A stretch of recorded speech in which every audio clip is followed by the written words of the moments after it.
नमस्कार दोस्तों, मैं हूं रोशन और आप देख रहे हैं जीके अफेयर्स यूट्यूब चैनल। दोस्तों, इस चैनल पे आपको प्रीवियस ईयर पेपर का डिस्कशन और साथ ही साथ जनरल अवेयरनेस की तैयारी करवाई जाती है। तो आप लोग जरूर इस चैनल को सब्सक्राइब करके बेल आइकन को प्रेस रखिए। दोस्तों, हम यूपी पीसीएस में आरओ एआरओ का पेपर जो हुआ था 2021 में 5 दिसंबर के दिन, उसका हम पार्ट नंबर 3 डिस्कस कर रहे हैं। तो इससे पहले के वीडियो नहीं देखे हैं, 2020 का पेपर भी हम डिस्कस कर चुके हैं। तो जरूर चैनल पर विजिट करिए, देखिए और अपना नोट्स भी साथ में बनाते चलिए। और यहाँ पर जीके जीएस में महारत हासिल करना चाहते हैं तो जीके जीएस के रामबाण का सीरीज आप लोग जरूर फॉलो कर सकते हैं। इससे आपको बहुत ही हेल्प मिलेगी।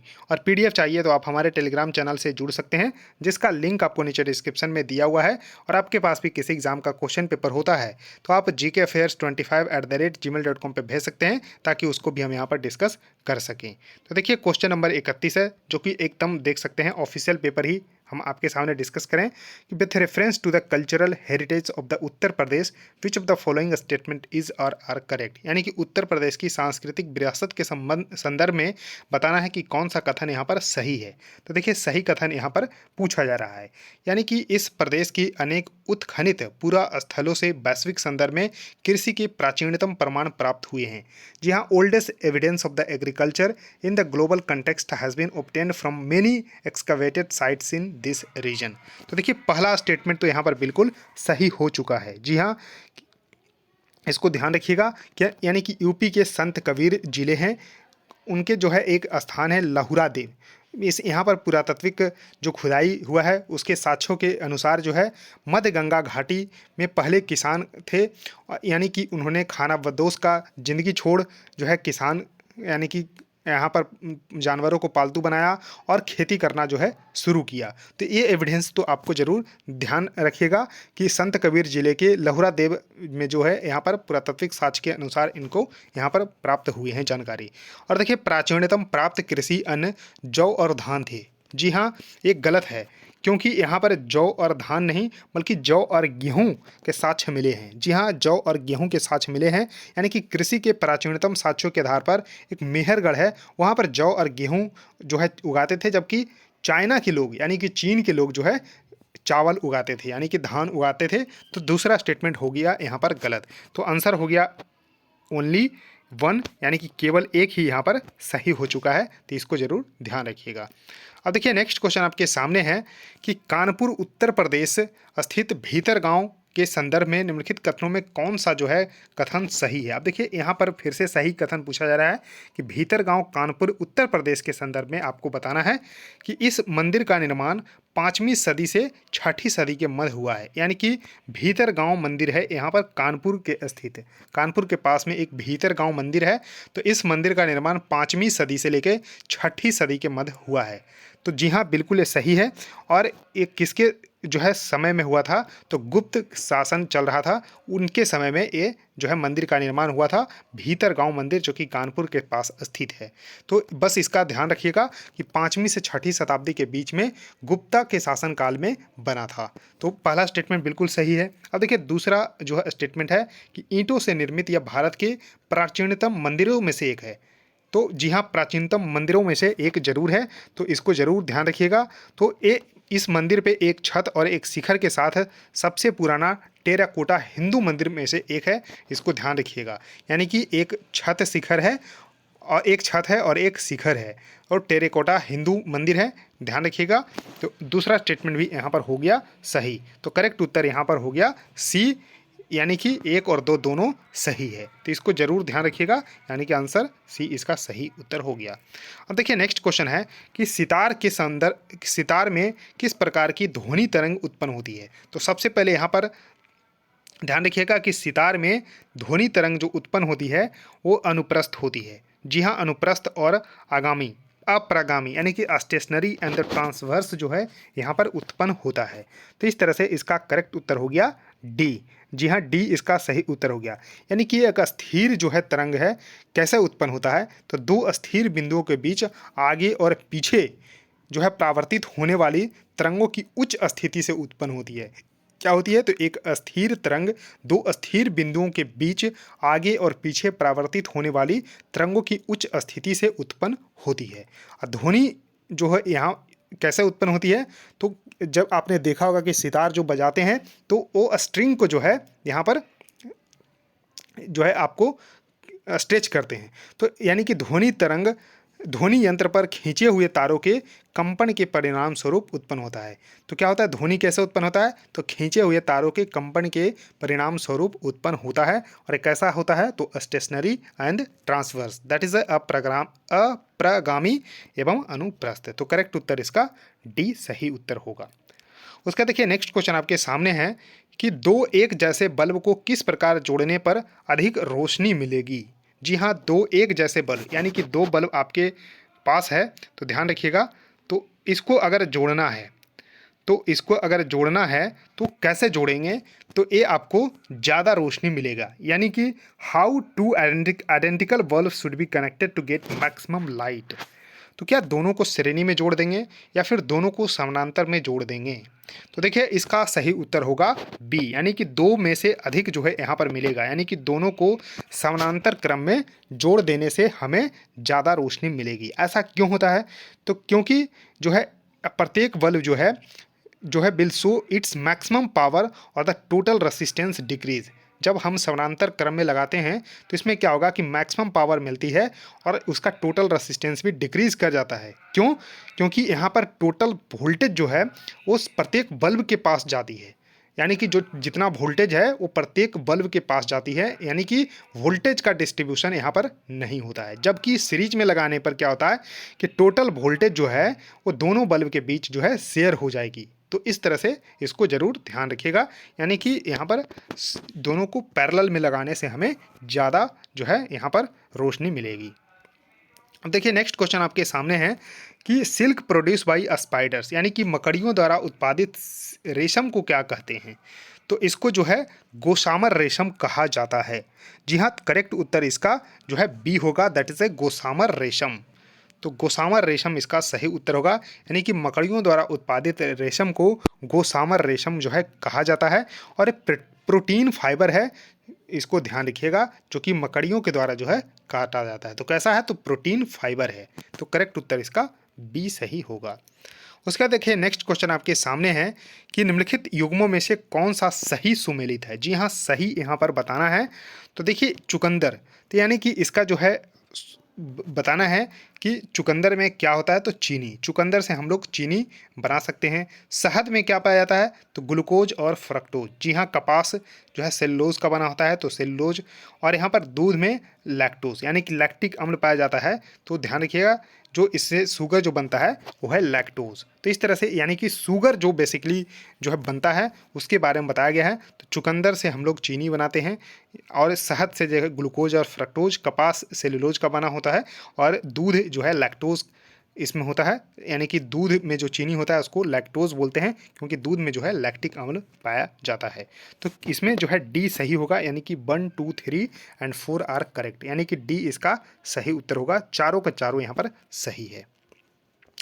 अब देखिए नेक्स्ट क्वेश्चन है कि घटते उत्पादकता के क्रम में अधोलिखित में से कौन सा पारितंत्र सही है। यानी कि विच of the following is correct sequence of the ecosystem in order of the decreasing productivity. सबसे पहले आपको अब देखिए पता होना चाहिए कि प्रोडक्टिविटी क्या होता है। तो प्रोडक्टिविटी क्या होता है, तो दोस्तों production per unit area per unit time, यानी कि productivity is equal to production per unit area per unit time. तो इसको ध्यान रखिएगा। तो इसमें से आपको डिक्रीजिंग ऑर्डर में बताना है, यानी कि सबसे ज़्यादा जो है प्रोडक्टिविटी किस टाइप के पारितंत्र यानी कि इकोसिस्टम में देखने को मिलता है। तो सबसे पहले आपको पता होना चाहिए कि ecotones have the greater productivity compare to the surroundings ecosystem. जो इकोटोन होती है उसका प्रोडक्टिविटीज़ जो है सबसे ज़्यादा होता है।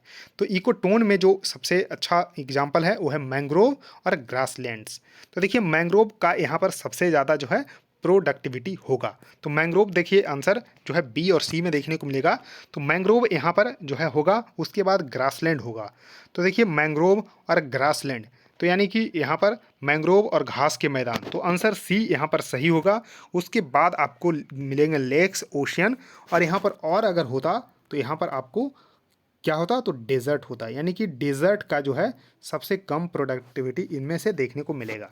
तो मैंग्रोव, ग्रासलैंड, लेक्स, ओशियन और डेजर्ट, तो इस तरह से आंसर सी सही हो जाएगा। इसको ध्यान रखिएगा। अब देखिए नेक्स्ट क्वेश्चन आपके सामने है कि निम्नलिखित में से कौन सा संबंध सही नहीं है। अब देखिए नॉट करेक्ट पूछा जा रहा है। तो देखिए सबसे पहले आपको पता होना चाहिए कि बिट क्या होता है। तो बिट जो है यहाँ पर आपको ध्यान रखना है कि unit of data in the computer, यानी कि smallest unit of the data in computer को बोलते हैं बिट, यानी कि सबसे छोटी जो कंप्यूटर की इकाई होती है उसको बोलते हैं यहाँ पर बिट। अब देखिए बिट आपको ध्यान रख लेना है। तो एक बाइट, अब बिट से बना होता है बाइट, यानी कि एक बाइट में 8 बिट होते हैं, बिल्कुल सही है। उसका देखिए 1 किलो बाइट में 1024 बाइट्स, ये भी सही है। और 1 गीगाबाइट में 1024 किलोबाइट्स नहीं, यानी कि 1 जीबी अगर बोला जाए तो इसमें जो है 1024 मेगाबाइट होता है, यानी कि 1 मेगाबाइट में होता है 1024 किलोबाइट। तो देखिए आंसर सी यहाँ पर गलत है। और एक टीबी 1 टेराबाइट में 1024 जीबी, यानी कि गीगाबाइट। तो देखिए और एक और आपको ध्यान रख लेना है, एक पूछा था एक निब्बल इजकल टू 4 बिट होता है। जी हाँ, एक निब्बल इजकल टू 4 बिट होता है, यानी कि आधा जो है यहाँ पर बाइट होता है। इसको ध्यान रखिएगा। तो करेक्ट उत्तर इसका सी सही होगा, यानी कि ये गलत है। 1 जीबी इजकल टू 1024 मेगाबाइट, यानी कि एमबी, ना कि यहाँ पर किलोबाइट। तो इसको ध्यान रखिएगा। अब देखिए नेक्स्ट क्वेश्चन है कि निम्नलिखित में से कौन सा कथन सही नहीं है। तो देखिए सही कथन नहीं पूछा जा रहा है। तो देखिए मनुष्य का कान 1000 हर्ट्ज पर सबसे सुग्राही होता है, यानी कि मोस्ट सेंसिटिव होता है कब, तो 1000 हर्ट्ज पे। तो देखिए ये सही है। तो ध्यान रखिएगा कि the human ear is most sensitive to and most easily जो है यहाँ पर डिटेक्ट फ्रीक्वेंसी कितना 1000 हर्ट्ज से लेके 4000 हर्ट्ज तक के, ध्यान रख लेना। लेकिन ऑडिबल जो रेंज होती है 20 हर्ट्ज से लेके 20000 हर्ट्ज, 20000 हर्ट्ज तक होती है ऑडिबल, यानी कि सुनने योग्य। लेकिन मोस्ट सेंसिटिव होता है 1000 हर्ट्ज से लेके 4000 हर्ट्ज तक। इसको ध्यान रखिएगा। तो पहला स्टेटमेंट तो यहाँ पर बिल्कुल सही है। मनुष्य की आंख लाल रंग के लिए सबसे अधिक सुग्राही होती है, यानी कि human I becomes most sensitive for the red colour. नहीं, इसका एक गलत है, क्योंकि रेड कलर नहीं बल्कि ग्रीन कलर के लिए जो यहाँ पर ह्यूमन आई है मोस्ट सेंसिटिव होता है। और persistence of the hearing is 1/10 second, ये भी सही है। Persistence of the vision is 1/16 second, तो सही है। तो करेक्ट उत्तर इसका बी होगा, यानी कि जो है हरे रंग के लिए जो है जो मनुष्य का आँख है वो सबसे अधिक सुग्राही होता है, यानी कि most sensitive for the green colour. तो यहाँ पर आंसर बी होगा। सुनने की दृढ़ता यानी कि persistence of the hearing 1/10 second, जबकि persistence of the vision in 1/16 second.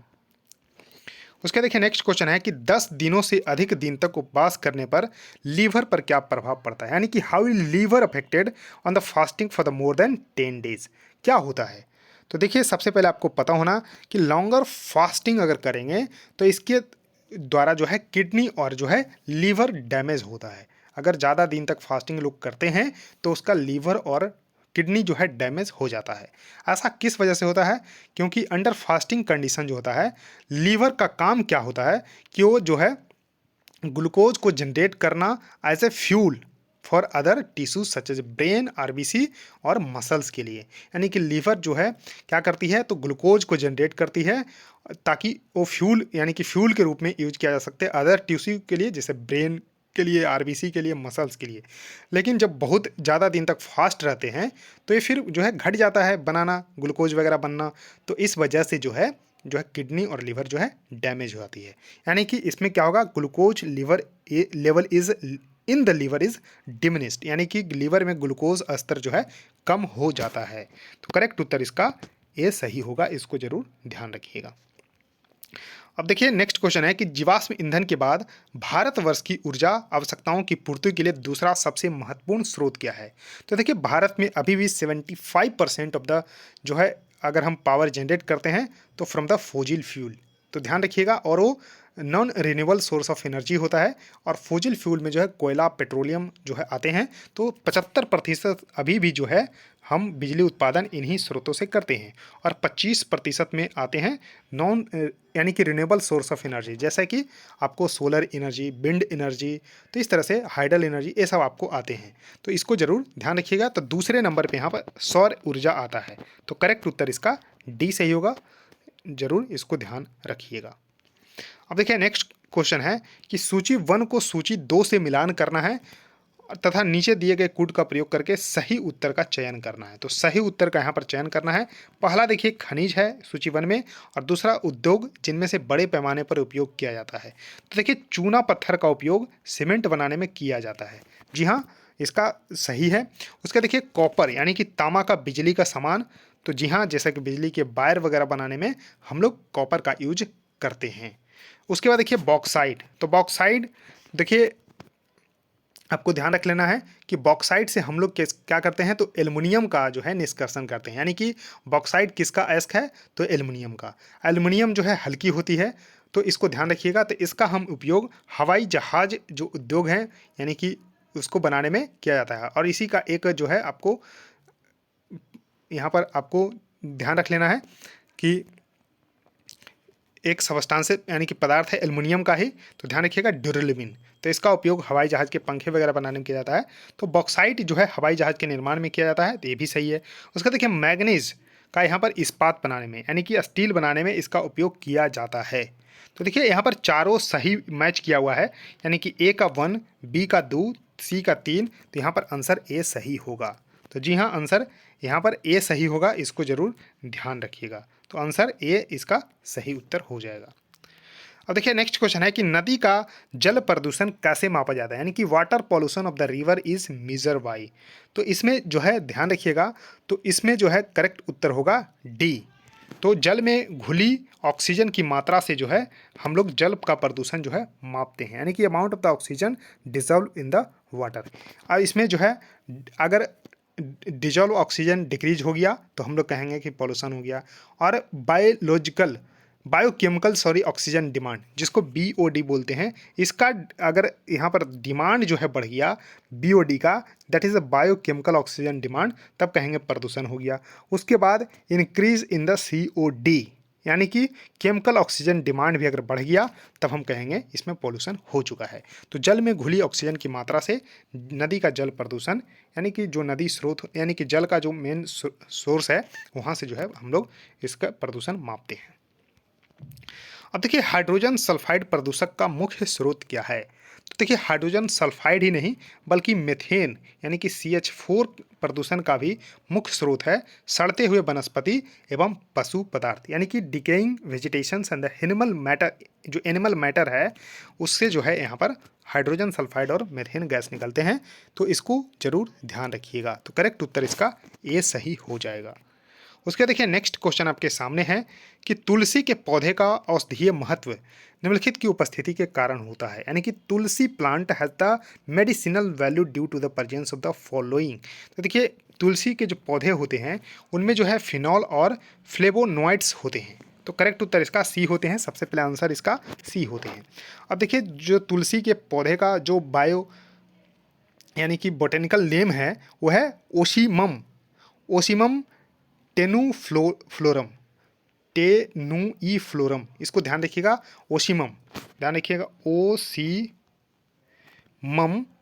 उसके बाद